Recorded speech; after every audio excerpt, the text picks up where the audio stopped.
pede me rum.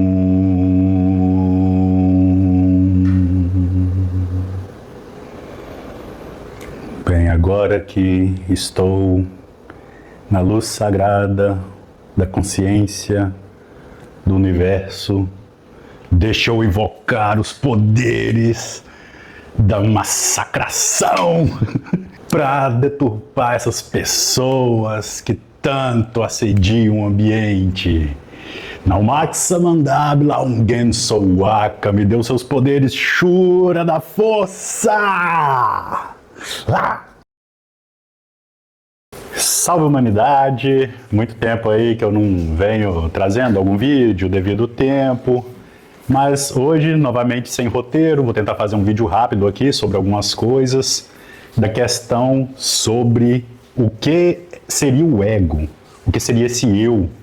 Bem, esse vídeo eu estou trazendo devido a tanta coisa que vem acontecendo nas redes sociais, de jovens, né, sem muita profundidade, nos estudos, na percepção de si e do outro. Ficam divulgando vídeos falando que, e agora que eu venci o ego, eu não tenho mais esse sentimento de...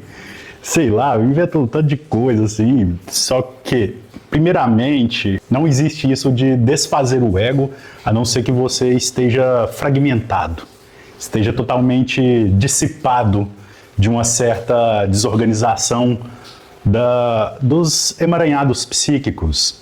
E também tem sim certo fenômeno de um controle do ego, do eu, que a gente vai ver. Mas primeiro vamos pegar algumas fontes, de novo, né, tentando tirar aqui daquilo que eu já conheço, da percepção clínica, de trabalho social, que a gente só percebe e deflagra o movimento do desenvolvimento desse eu a partir de quando a gente se encontra com o outro e também na percepção de nós mesmos.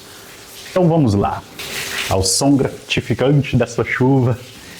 Bem, na parte mais das neurociências e também que vai se desenvolvendo ali a partir de Freud, tem que falar Freud, antes que aparece aí um desses caras que se acham os únicos pesquisadores em Jung, tentando falar em alemão, né, deflagrando esse confronto de ego, como sempre. Freud coloca que esse ego é um centro de observação da pessoa que vai se irradiar a partir do que ele chama de id, que seria como se fosse o isso, né, essa natureza primitiva nossa, e também em correlação com o supra-eu, aquilo que ele chamou de superego, que seriam as demandas que a gente vai aprendendo ao longo do tempo, no ambiente.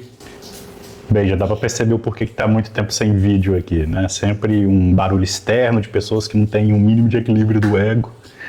Mas vamos lá.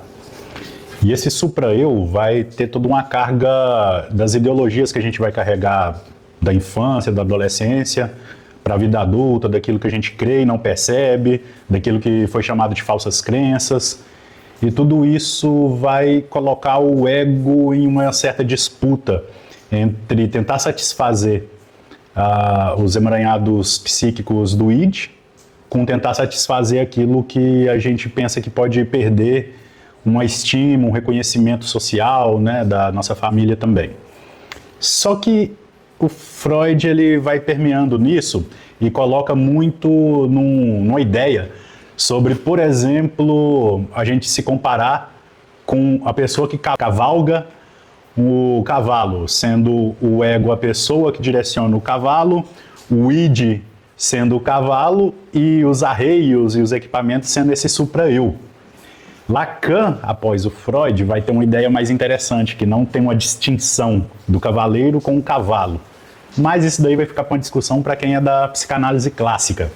Vamos para adendos, então, de Jung, que vai observar que o ego, o eu, que ele vai chamar, é como se fosse essa força de reconhecimento psíquico que atravessa o inconsciente e dá certas capacidades para a consciência, como se fosse o eu Vamos tentar reconhecer, observando, por exemplo, em linhas de desenvolvimento da astronomia, o eu seria como se fosse o planeta Terra. E a gente tem um duplo, eu, que seria como se fosse essa lua que roda, que tem essa rotação com a Terra, só que a consciência seria como se fosse o Sol. Então, o ego está rodeando todo esse centro de consciência.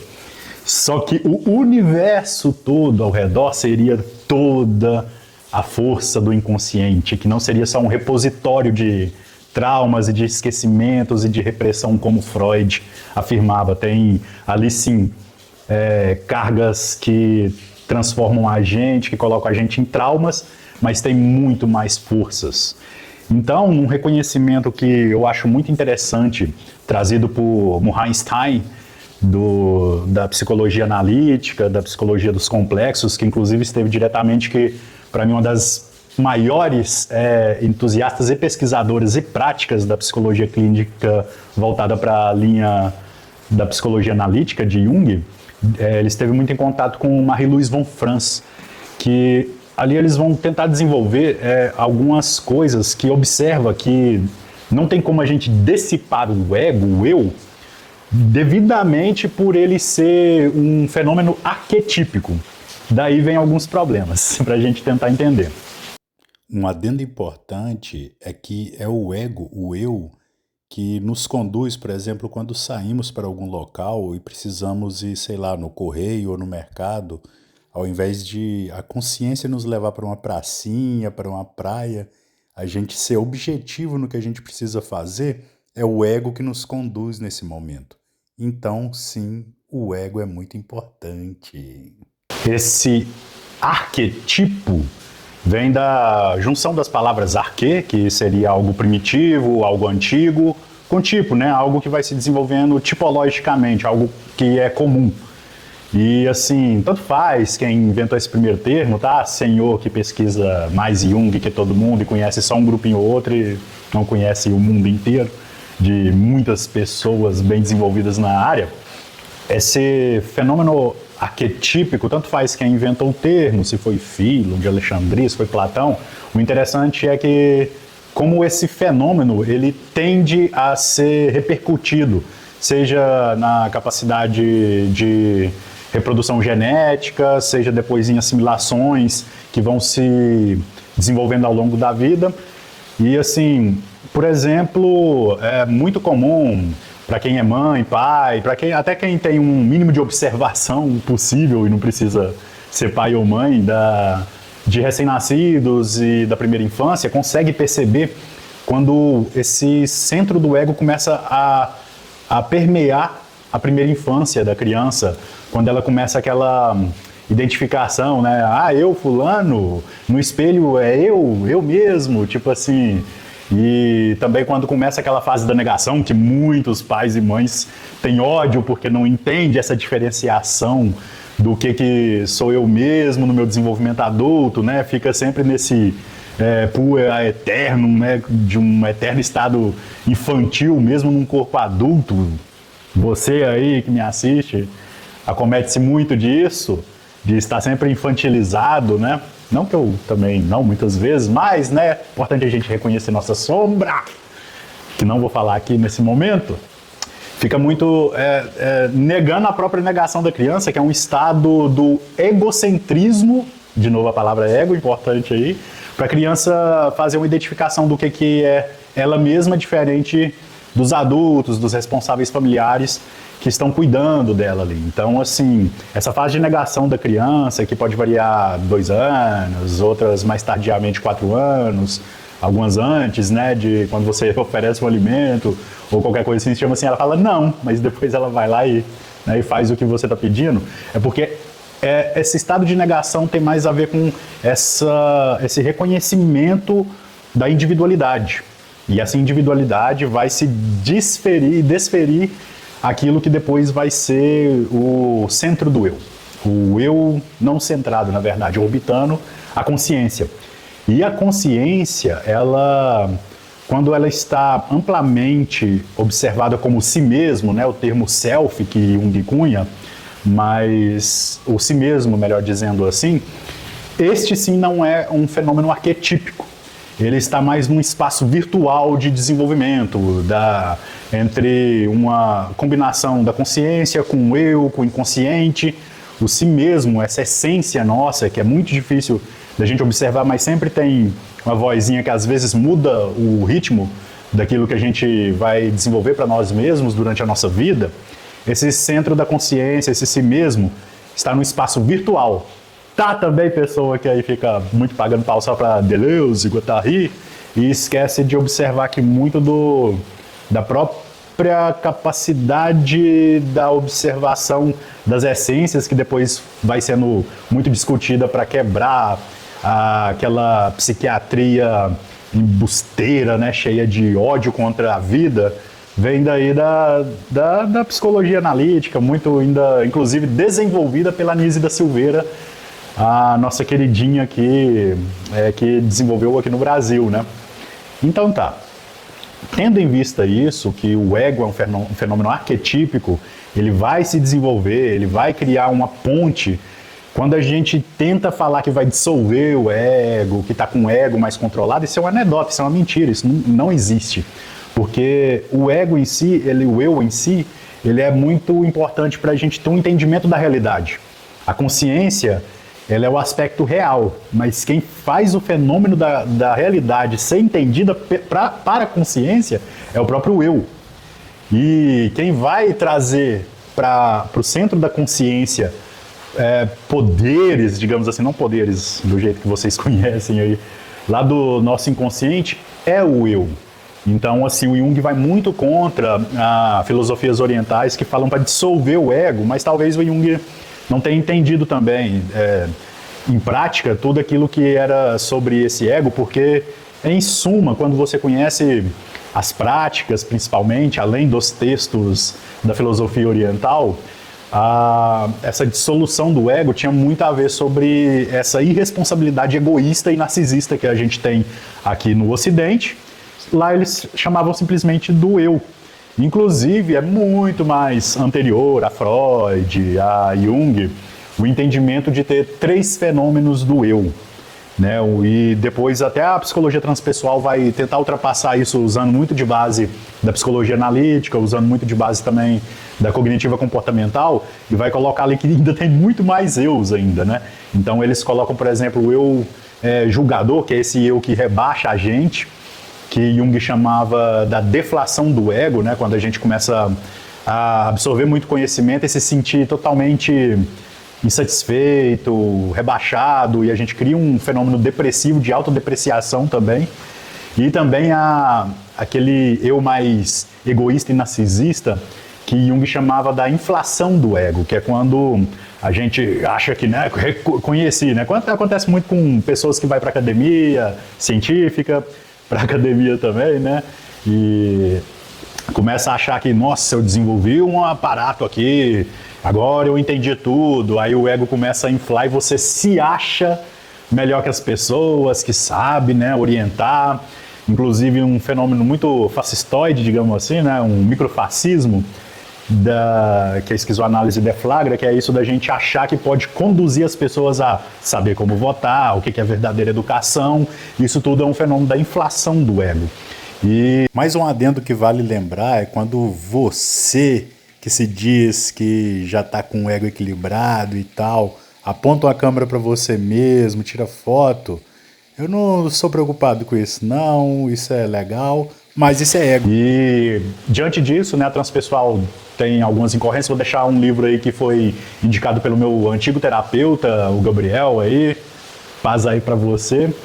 É um livro que a Susan Tessigan vai desenvolver ali algumas coisas muito interessantes sobre o método patchwork, e que vai ter dali um eu que observa. Desse eu que observa, aí sim um encontro com essas camadas do si mesmo, da essência, que com o tempo, né, as linhas esotéricas, o próprio método patchwork vai chamar de eu superior.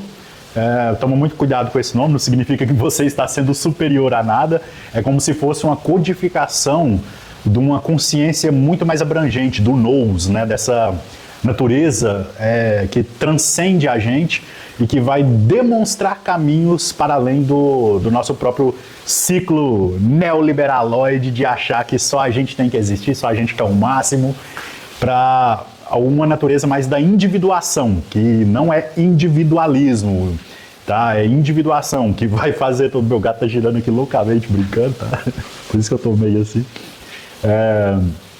Essa individuação tem uma característica muito dessa solitude, de entender o que é o eu mesmo, o que é o si mesmo, e também como que a gente capacita nós mesmos a dar qualidade de vida para o outro. Aí sim, a clínica, os trabalhos sociais, o desenvolvimento de uma saúde para todos, com mais ética, mais perseverança, para entender que as pessoas têm sim um direito de acesso, as pessoas têm sim um porquê da existência, não um porquê, um para quê, digamos assim, e tudo isso está nessa natureza. Então, tudo isso que eu trago aqui para você é para mostrar que a gente necessita de um eu, para a gente ter um entendimento de nós mesmos, um entendimento da natureza real, um entendimento daquilo que é irreal e pode nos capacitar a desenvolver as fontes de utopias de vida, aquilo que sonhamos para o futuro. Ok? Então é isso. Muito obrigado por assistir aqui. Muito combate aí, como diz um grande filósofo que para mim é iluminado apesar dos problemas na vida dele, um filósofo da favela, Black Alien, porque a zona de conflito é minha zona de conforto. Então vamos fazer conflitos, de trazer essas capacidades de raciocínio para a gente não ficar só permeando esse nosso egozinho ali, fraco e de rede social que acha que descobriu alguma verdade. Quebrem os coats e tragam a verdade. Estude e pratique. Praxis para todos nós. Valeu, falou e até mais. Sim, para você que veio até essa página por causa de discussões filosóficas sobre arte em mangás, em animes, etc. Tenha calma, tenha paciência, já tem 2 vídeos gravados sobre a obra Berserk, de Miura Kentaro, ou Kentaro Miura, se preferir. Vou divulgar os 4, assim, de uma vez, que vão ser 4 vídeos. Então aguarde, é porque realmente muito barulho para conseguir gravar um vídeo de qualidade. Eu teria que acordar muito de madrugada, né? E já acordo de madrugada para fazer outras coisas. Então, tenha calma que vai sair um Tell Me Why aí do Berserker.